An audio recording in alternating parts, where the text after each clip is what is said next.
Bonjour à toutes et à tous, heureuse de vous retrouver pour ce rendez-vous de l'information. Voici pour vous le sommaire. Au cœur de l'émission Dimanche c'est politique de ce 7 août, la probable fusion du PRD à l'Union progressiste et les festivités entrant dans la commémoration du 62e anniversaire de l'indépendance du Bénin. Les analyses et appréciations des débatteurs à suivre.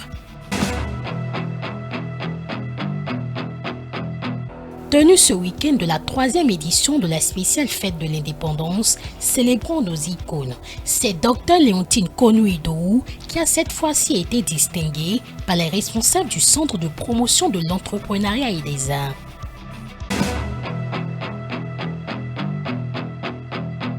Un camp de formation de 2 jours a été organisé au profit de 50 jeunes basketteurs. C'est une initiative du président de l'ONG Giant of Africa, appuyée par le ministère des Sports. Le point de la clôture de ce camp dans cette édition. Voilà pour le sommet.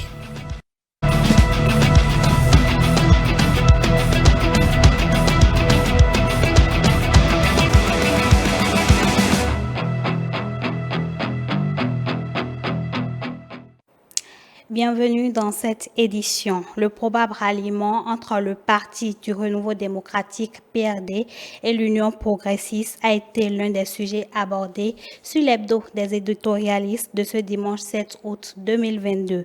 Le sujet relatif aux festivités du 1er août a été respectivement évoqué sur l'hebdo des éditorialistes et le duel, le compte rendu des différents plateaux de votre émission Dimanche c'est politique avec Mathieu Boka.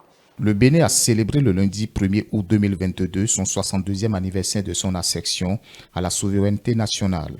Au-delà du défilé militaire, estiment les invités de François-Xavier Noumon, ce fut un 1er août réussi pour une nouvelle dynamique politique.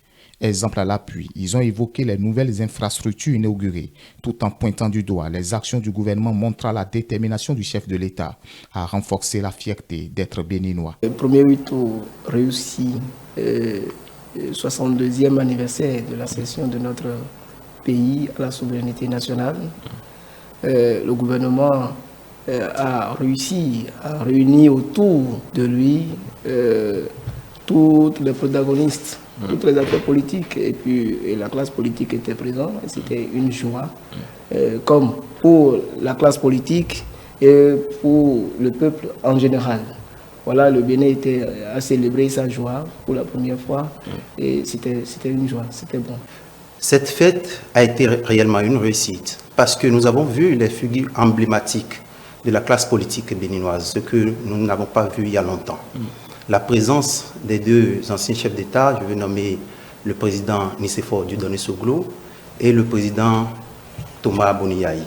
Aussi les partis politiques de l'opposition et de la mouvance, surtout les démocrates qui étaient présents, qui ont répondu présents à cet événement qui quand même donne une nouvelle dynamique pour la suite de la décrispation du climat politique en cours dans notre pays. Je pense que le président de la République a su désormais prendre la mesure de la situation dans le cadre de la décrispation du climat politique. Les festivités du 1er août 2022 ont présenté à la face du monde un Bénin plus uni et plus désirable, ont argumenté les confrères sur l'hebdo des éditorialistes. Et pour cause. Ce rassemblement montre comment est-ce que les Béninois sont fiers de leur pays, comment est-ce qu'ils sont prêts à prendre leurs responsabilités lorsqu'il s'agit des questions d'intérêt national. La politique ne doit plus être un champ de bataille et d'animosité. Donc, je dis c'est salutaire, ce que nous avons vu, non seulement c'est salutaire, mais c'est beau. Et si on peut continuer ainsi, ce serait super. Tous ceux-là ont quand même adopté une posture républicaine et c'est ce qui est tout à fait normal. C'est ce qui est tout à fait normal dans une république. Lorsqu'il y a des événements importants comme ça, il faudrait quand même qu'on mette de côté les dissensions et qu'on puisse se mettre ensemble et consacrer la sacralité de ces événements-là. L'autre sujet abordé sur l'hebdo des éditorialistes est cette fusion qui se dessine entre l'Union progressiste et le PRD. Déjà ce samedi 6 août 2022, la rumeur qui a fait le tour a été confirmée. Au domicile du président Adrien Humbedji, on a assisté à une séance entre l'UP et la direction exécutive nationale du PRD. Quelle lecture font les confrères de cette actualité? Projet mort. Projet mort parce que vous savez quoi? Depuis 2018 que l'Union progressiste est née, c'est sous le source, pour s'appuyer sur le système partisan. Et on va arrêter la terre. Les lois sur le système partisan disent que le mariage n'est pas permis.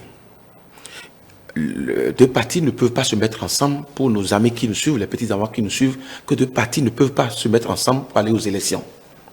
D'accord? Premier paramètre qui nous montre que le PRD et l'Union progressiste ne peuvent pas se mettre ensemble pour aller aux élections, malgré même n'importe quelle donne politique. Deuxième paramètre est que les 10% ont poussé Ragbé et ses alliés dans leur dernier retranchement. Et aujourd'hui, il n'y a plus rien à faire. On va pas se voiler la face.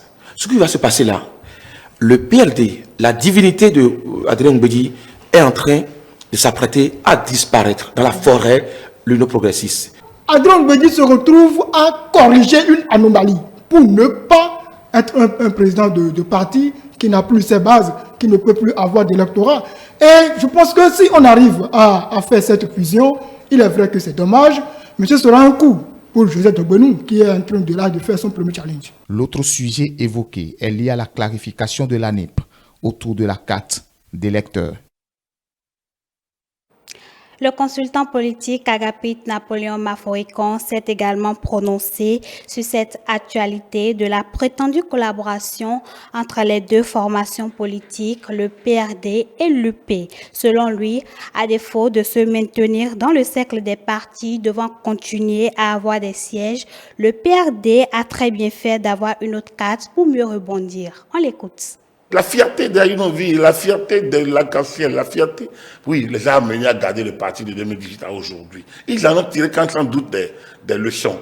Donc, décider donc de rebondir et d'offrir aux militants une nouvelle aventure, de se maintenir sur l'échiquier politique.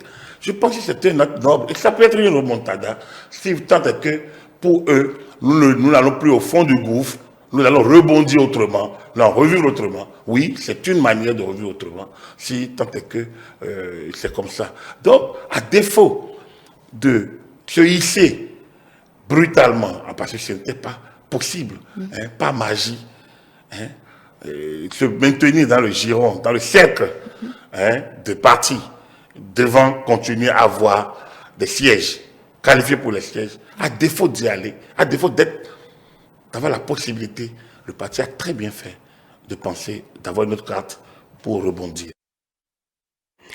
Après le chroniqueur Jérôme Kalos, c'est au tour de Léontine Konou-Idou, docteur en pharmacie, d'être honorée par le Centre de promotion de l'entrepreneuriat et des arts CEPREA, à la faveur d'une cérémonie dénommée Spéciale Fête de l'Indépendance, célébrant nos icônes, son combat pour la valorisation des droits de la femme et bien d'autres causes ont été saluées. Modeste Dossou-Togbe et bonne aventure à Loyon pour le point.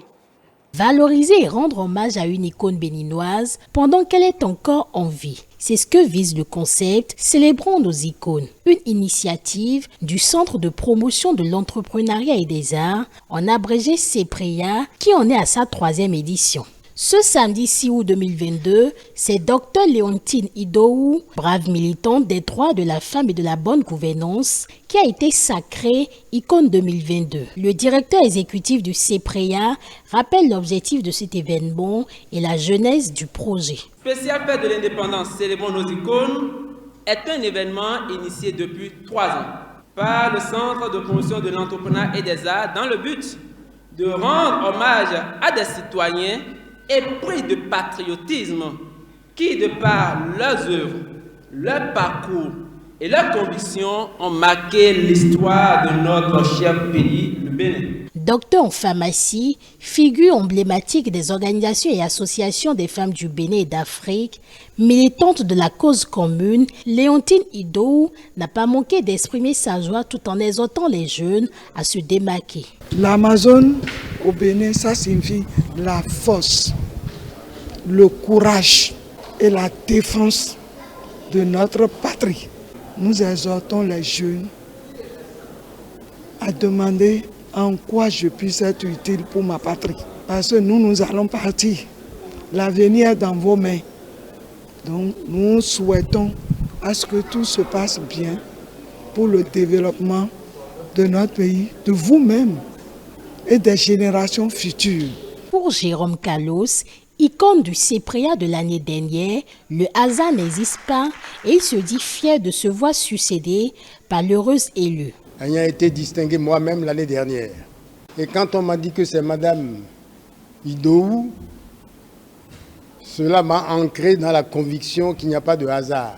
J'ai quelquefois travaillé avec elle, et beaucoup d'ailleurs. Elle m'a souvent associé aux activités de Rifonga. Nous avons travaillé 8 ans. Nous avons sillonné le Bénin de l'Est à l'Ouest, du Nord au Sud. Parents et connaissances présents à cette cérémonie rendent vibrant hommage à l'Amazone. Je ne suis pas étonné, connaissant ses compétences, sa valeur. Elle est battante, elle sait ce qu'elle veut. C'est une main de fer dans un gant de velours.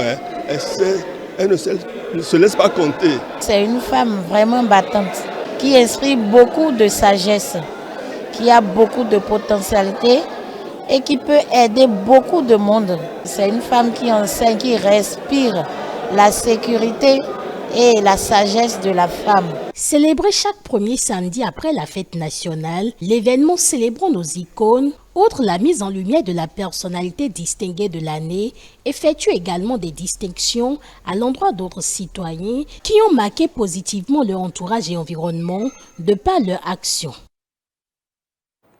Cette édition se poursuit du 12 au 17 septembre 2022.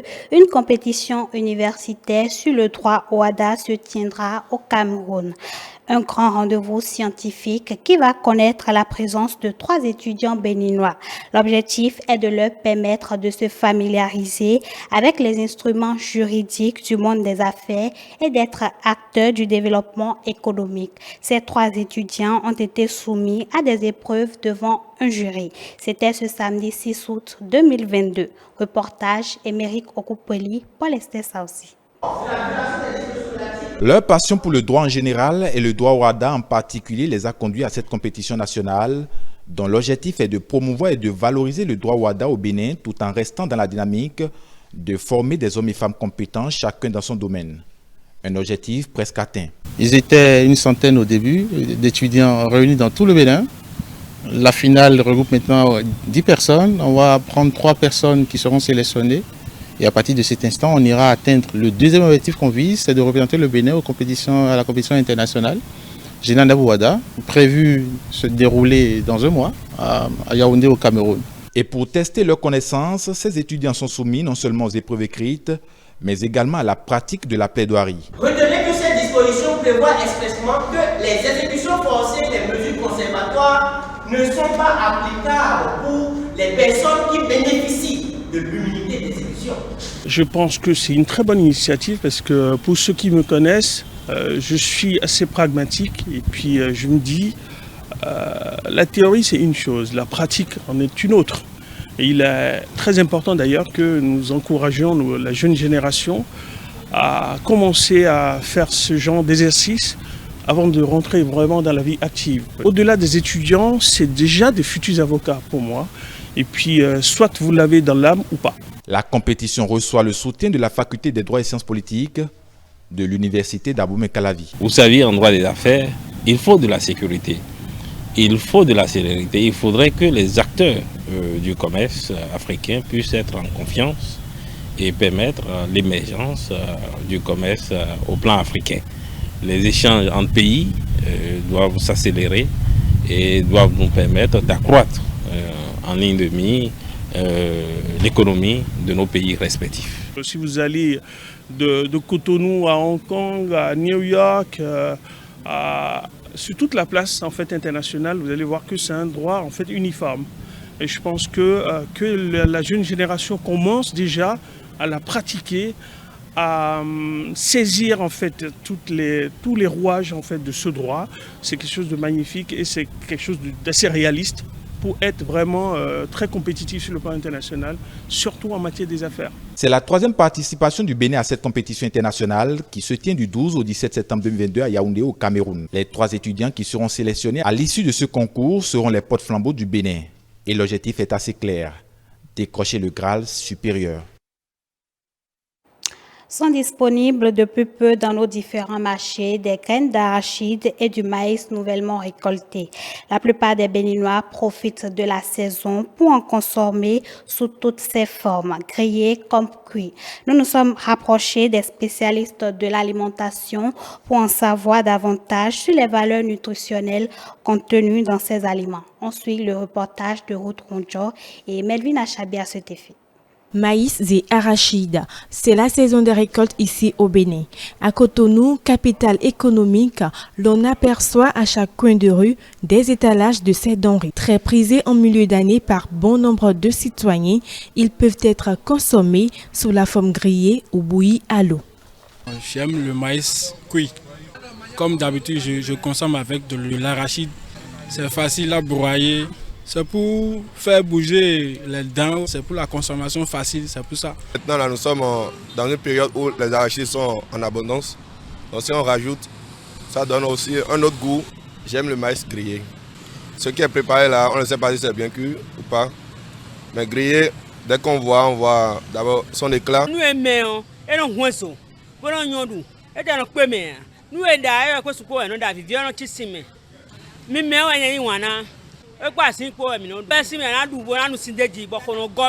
Ces aliments qui n'en donnent pas l'air au contact visuel regorgent assez de vertus nutritives selon le nutritionniste Jacques Badessi. De plus, la consommation simultanée contribue au renforcement des teneurs nutritives.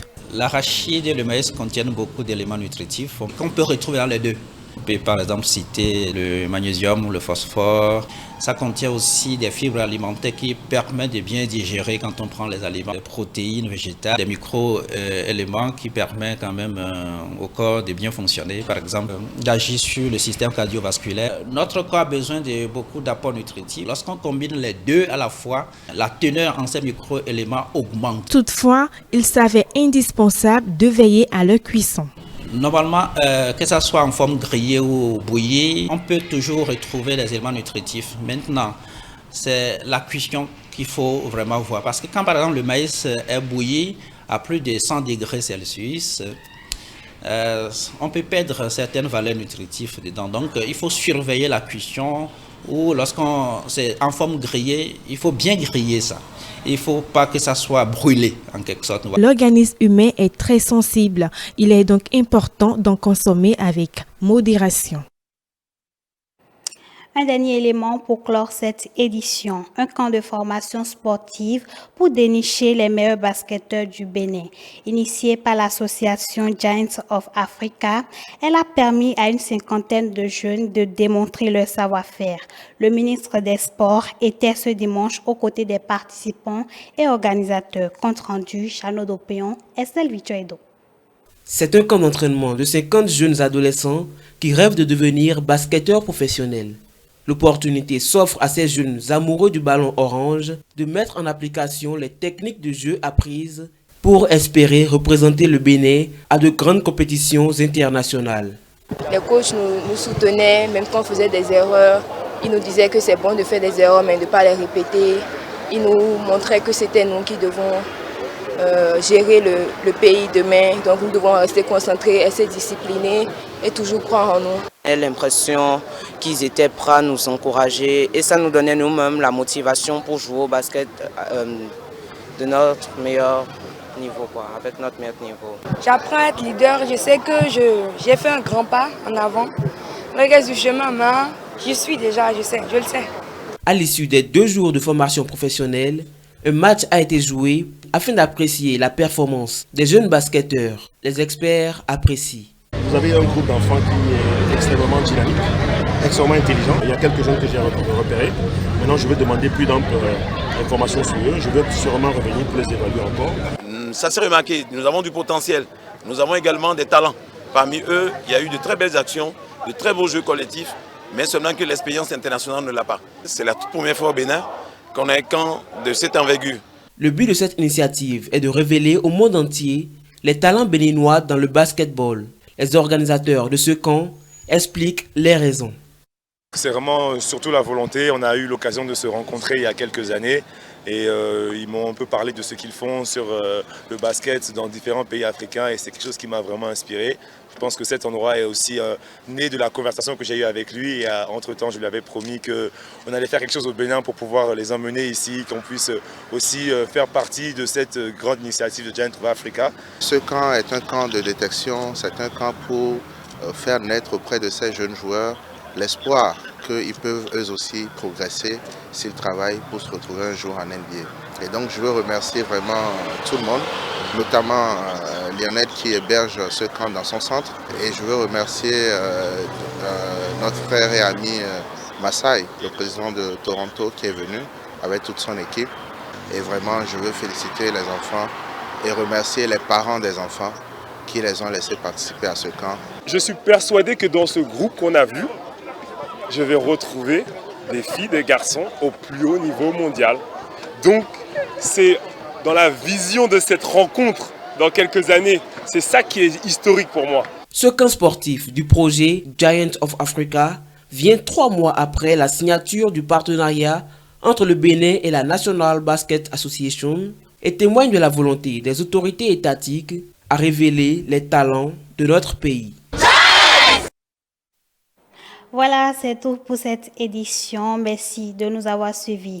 Retrouvez-nous sur l'ensemble de nos plateformes digitales, notre site internet, le www.etelebenin.com, notre page Facebook, Etele en direct, notre compte Twitter, Etele Live, notre chaîne YouTube, Etele Bénin et en direct via notre application iOS et Android, Etele Bénin tout simplement. Etele avec vous, pour vous.